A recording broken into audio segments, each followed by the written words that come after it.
நினைவுகள் கர்த்தருக்கு உருவானவை. சுத்தவான்களிலே வார்த்தைகளோ இன்பமானவைகள். பார்த்தீங்களா? விதவையின் எல்லையை நிலைப்படுத்துவாராம். அகங்காரி வீட்டை கர்த்தர் பிடிங்கி போடுவார். அகங்காரி நம்மக்கிட்ட ஒரு பெரிய காரியத்துக்குங்க. அகங்காரம் தான்ற அகங்காரம். நம்ம சொல்கிறது தான் சட்டம், நம்ம சொன்னது தான் செய்யணும், நம்ம சொல்கிறது தான் மற்றவங்க செய்யணும். இல்லைன்னா அவங்க கேவலமாக இருக்கிறவங்க அப்படின்னு சொல்லி அவங்கள பற்றி ஒரு கதையெல்லாம் திரிச்சு ஒரு முட்டையாக நம்ம திரித்து திரியணும் அவங்கள பற்றி. ஏன்னா நம்ம யார்? அகங்காரம். நமக்கு அந்த அப்படிப்பட்ட ஒரு அகங்காரம் இருக்கக்கூடாது. சரி, என்ன சொல்கிறது? நல்லா சொல்லணும்னா தான் நல்லா இருக்கணும்.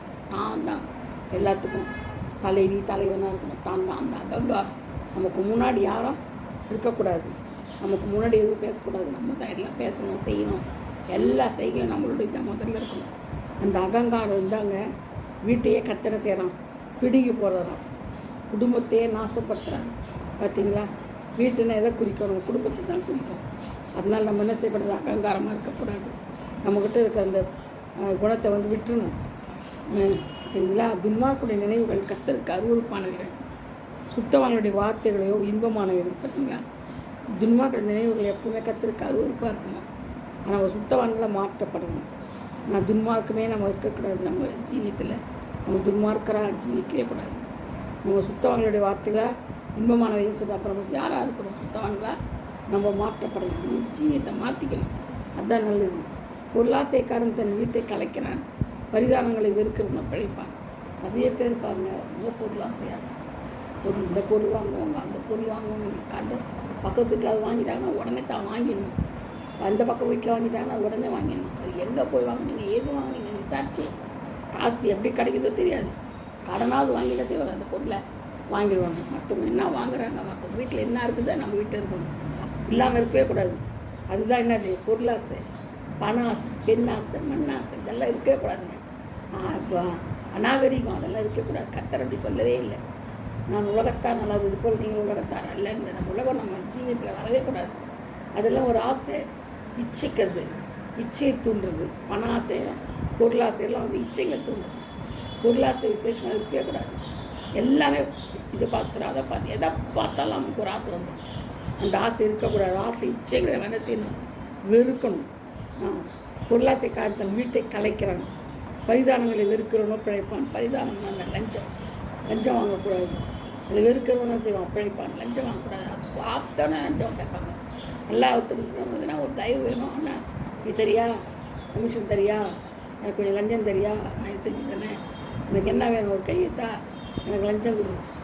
லஞ்சம்னா எனக்கு குடியில, நான் காசு கொடுத்தினா முடிச்சு தந்துடுறேன், உங்கள் வேலை உடனே ஆகிடும் அப்படி சொல்லி ஆஃபீஸில் சரி, வெளில சரி, எல்லாமே லஞ்சம் வாங்க. லஞ்சம் இல்லாமல் நாட்டில் எதுவுமே கிடையாதுங்க. எல்லாம் லஞ்சம் தான். லஞ்சத்தில் தான் ஓடி கிடக்குது. இப்போ உலகமே லஞ்சத்தை ஓடி கிடக்குது.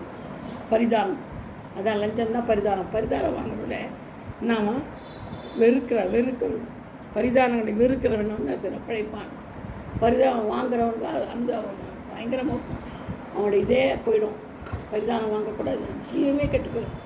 அவன் இருக்கவே மாட்டான். பூமியில் இருக்குன்னு தான் போவான். எப்படினாலும் அது நிலைக்காது. லஞ்சம் வாங்கின காசு எப்போ நிலைக்காது பாருங்கள். ஒரு டாக்டருக்கு தான் செலவாகும், டாக்டருக்கு தான் போகும். லஞ்சம் வாங்கி அவங்க கேட தான் நடந்து போகணும். அதை ஒன்றும் பண்ண முடியாது. லஞ்ச காசை வச்சு அவனால் முன்னுக்கு வரவே முடியாது. அதை நம்ம என்ன செய்யணும்? லஞ்சத்தை பரிதானத்தை வெறுக்கணும். அப்போ தான் நம்மளால் பிழைக்க முடியும். இல்லை நம்மளால் பிழைக்க முடியாது. சரிங்களா? துன்மார்க்கருக்கு கர்த்தர் தூரமாக இருக்கிறார், நீதிமான்களின் ஜெபத்தையோ கேட்கிறார். துன்மார்க்கருக்கு கர்த்தர் எப்பவுமே தூரமாக தான் இருப்பார், அவன் கிட்டக்கே வரமாட்டார். ஏன்னா அவன் துன்மார்க்கன். அவங்ககிட்ட எதுவும் சொல்லி பிரயோஜனம் இல்லை. அவன் எதையும் காதில் வாங்க மாட்டான். அவன் சொல்கிறத தான் செய்வான், செஞ்சதே சொல்லி நடப்பான். அதே தான் அவனுக்கு வேலை. திருந்த பரா இல்லை. அவன் தானே சில கர்த்தர் தூரமாக இருக்கிறார், அவனுக்கு தூரமாக இருக்கிறார். பாருங்கள், துன்மார்க்கனுக்கு கர்த்தர் தூரமாக இருக்கிறார். நீதிமன்றங்களின் ஜெபத்தையோ என்ன செய்யறது கேட்குறாரு. நம்ம எப்போவுமே நீதியாக செய்யணும், நீதி நியாயத்தை செய்கிறவங்களா இருக்கணும். துன்மார்க்கத்தை விட்டு வெளியே வரணும். எல்லாத்துலேயும் நீதி, எல்லாருக்கும் தயவு செய்யணும். அப்போ தான் அந்த என்ன செய்வார்? நம்ம ஜெபத்தை கேட்பார். கண்களின் ஒளி இருதயத்தை பூரி பார்க்கணும். நற்செய்தி எலும்புகளை புஷ்டியாக்கும். பார்த்தீங்களா? இருதயத்தை பூரி பார்க்கறது இதுவும் கண்களின் ஒளி. அதுதான் இருதயத்துக்கு ஒரு பக்கம். நம்ம நல்லதாக பார்த்தோம்னா நமக்கு என்ன செய்ய இருதயம் சந்தோஷம். பைபிள் படிக்கும் போது பாட்டு பாடும்போது நம்மளுக்குள்ளே ஒரு சந்தோஷம் வருது. நற்செய்தி எலும்புகளை புஷ்டியாக்கும். நற்செய்தினா என்னது? நல்ல காரியங்கள் வெளிப்படும் போது நம்மளுக்கு ஒரு புத்துணர்ச்சி வருது. நமக்கு அதுதான் ஜீவனுக்கு ஏதுவான கடிந்து கொள்ளுதலை ஏற்றுக்கொள்ளும் அது ஞானிகளிடத்தே உண்டு. புத்திமதியை தள்ளிவிடுறது தன் ஆத்மாவை வெறுத்தான். கடிந்து கொள்ளுதலை கேட்கணும் ஞானம் அடைவான். கடிந்து கொள்ளணும்னா எப்போவுமே கேட்கணும். ஒருத்தர் கடிஞ்சு உபதேசம் பண்ணுறாங்க, நல்லதுன்னு சொல்லுவாங்க. யாருமே நம்ம கெட்டு போகணும்னு நினைக்கவே மாட்டாங்க. பாருங்க, உலகத்தில் சிலர் நினைப்பாங்க கெட்டு போகணும், நாசமாக போகணும்னாலும் எல்லாரும் நினைக்க மாட்டாங்க. நல்லவங்க யாரும் நினைக்க மாட்டாங்க. நீதியாக நடக்கிறவங்க யாரும் நினைக்க மாட்டாங்க. மோஸ்ட்லி என்ன செய்வாங்க? நல்லதை தான் நினைப்பாங்க. நல்லதே நினச்சா நல்லதே நடக்கும். கெட்டது நினச்சா அவனுக்கு கெட்டதை நடக்கும். எதை விதைக்கிறோமோ அதை அறுக்கும். அதை அறுக்காமல் ஆண்டோட மாட்டார். தென்னை விதைத்தா தெனை என்னது சொல்லுவாங்களே பழமொழி, வினை விதைக்கிறோம் வினையாக இருப்பான், திணை விதைக்கிறோம் திணையாக இருப்பான். அந்த மாதிரி நம்ம வினையை வச்சுன்னு என்ன செய்வோம்? வினை தான் இருக்கும், வேறு ஒன்றும் பண்ண முடியாது. கர்த்தருக்கு பயப்படுதல் ஞானத்தை போதிக்கும். மேன்மைக்கு முன்னானது தாழ்மை. கர்த்தருக்கு பயப்படுதல் ஞானத்தை போதிக்கும். பாருங்க எவ்வளோ ஒரு உண்மை. அது கர்த்தருக்கு பயப்படணுங்க. நம்ம யாருக்கு பயப்படுறோம்? மனுஷனுக்கு பயப்பட அவசியம் இல்லை. அவன் நம்ம மாம்சத்தை கொள்கிறான், மானத்தை விட்டு பண்ணணும். ஆனால் ஆண்டவர் ஆத்மாவை கொள்ளுகிறவர். அவர் ஆத்மாவை கொண்டால் ஒன்றுமே பண்ண முடியாது நம்மளால. அதனால் ஆத்மா கொள்ளுகிறவனுக்கு தான் நம்ம பயப்படணும். அதனால் கர்த்தருக்கு பயப்படுறதே ஞானத்தின் ஆரம்பம் கூட சொல்லப்பட்டிருக்கு. முதல்ல கர்த்தருக்கு பயப்படுதல் ஞானத்தை போதிக்கும். மேன்மைக்கு முன்னானது தாழ்மை. நமக்கு மேன்மை வரப்போதா நம்ம தாழ்மையாக இருந்தோம்னா நம்ம என்னது மேன்மையாக அடைவோம். மேன்மை அடைவோம். நம்ம எப்போவுமே தாழ்மையாக இருக்கணும். தாழ்மையை நம்ம என்ன செய்யணும்?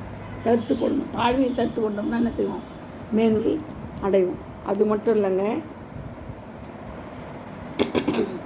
குற்றத்தை மூடுகிறவன் சிநேகத்தை நாடுகிறான், கேட்டதை சொல்லுகிறவன் பிராண சிநேகத்தை பிரித்து விடுகிறான். பார்த்தீங்களா? குற்றத்தை மூடணுமா? அதுக்கு கொலை கேஸ் அந்த கேஸெல்லாம் மூடுறது சொல்லலாம். அவங்க சொல்கிறது சாதாரண ஒருத்தர் தப்பு செஞ்சுறாங்கன்னு வச்சுக்கோங்களேன், நம்ம பார்த்துடுறோம். அதை அவங்க ஃப்ரெண்டுக்கிட்டேயோ போய் சொல்லக்கூடாது. திருட்டு பண்ணால் பிராண சிநேகிதனாக இருக்கும். அவனே இருந்தால் வருவான். என்ன கேட்டால் பிரிஞ்சிடும். ஏன்னா நம்மளை பற்றி சொல்லியிருக்கான் பாரு அப்படின்னா அவமானத்தை வாங்க செய்வான். அவனை விட்டு விலகிடுவான். அப்படி செய்யக்கூடாது. குற்றத்தை மூடணும். அவன் செய்து தப்பு தான். ஆனால் நம்மளால் அவனை கெட்டு போகக்கூடாது. குற்றத்தை மூடுகிறவன் சிநேகத்தை நாடுகிறான். அவன் ஸ்நேகத்தை என்ன செய்யறான்? நாடுறான்னு அர்த்தம். ஏன்னா அவன் தப்பிதத்தை எல்லாம் அவன் என்ன தப்புதல் செஞ்சு கூட்டன்னு விட்டுறான், மூடுறான். அதனால தானே ஸ்நேகத்தை நாடுகிறான். கேட்டதே சொல்லுகிறோம். நம்ம நான் கேட்குறான், நான் சொல்லிதான் பாருங்க. அப்போ என்ன ஆகுது? பிராண ஸ்நேகிதரையும் பிரித்து விடுகிறாங்க. அது 3 100 அடி அடிப்படை பார்த்து புத்திமானை வாயினால் கண்டிப்பதே அதிகமாக உழைக்கும். அது இன்னும் ரொம்ப உண்மை பண்ணுங்க. ஆண்டவர் இப்படியெல்லாம் சொல்லப்பட்டிருக்குதுங்க. 3 100 அடி அடித்தா கூட தெரியாது. அது முட்டாள்தனமாக தான் இருக்கும். அது அப்படிதான் இருக்கும்.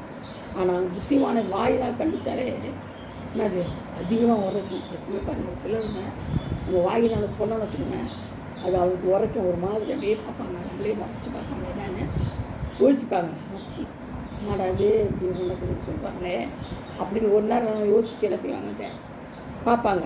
அதிகமாக என்ன செய்ய உரைக்கும். ஆனால் அடி அடித்தா கூட என்ன செய்யுது? சிலருக்கு மூடத்து உரைக்கவே உரைக்காது.